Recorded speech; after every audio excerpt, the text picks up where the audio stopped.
Was ich hier habe, ist die Weißlichtleuchte aus dem Multispektral-Kit von Dedolite. Die hat neben der Möglichkeit des stufenlosen Dimmens der Helligkeit die Möglichkeit, die Farbtemperatur einzustellen. Des Weiteren bietet sie zwei Vorklappfilter. Das eine erzeugt ein Licht im 16:9 Format, der andere erzeugt polarisiertes Licht. In der Forensik gibt es einige schwierige Fälle, nenne ich es mal, für die wir polarisiertes Licht benutzen können. Das zeige ich dann später am Asservat.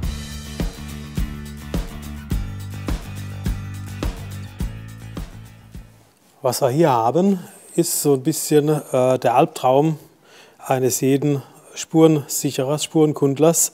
Wir haben eine schwarze Lederjacke mit Blutantragungen drauf.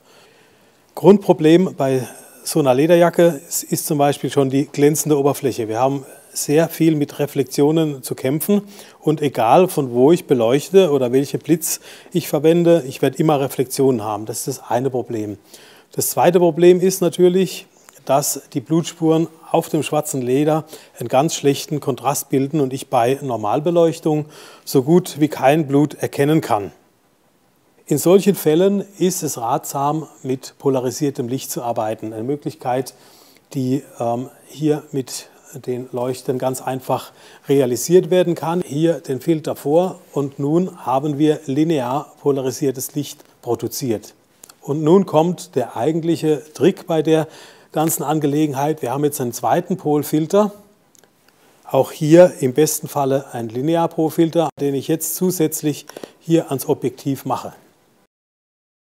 Jetzt habe ich die Möglichkeit, die Reflexionen durch Drehen des Polfilters hier auf dem Asservat zu minimieren und dadurch die Blutspuren kontrastreich und sauber darzustellen, wie Sie jetzt im Folgenden dann sehen werden.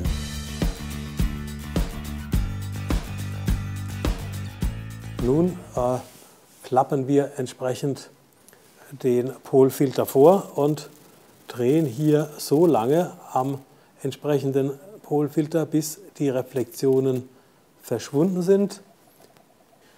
Und dann haben wir das fertige Bild, wo die Blutantragungen gut zu sehen sind. Man kann dann auch noch mal näher rangehen. Wir machen noch eine Detailaufnahme.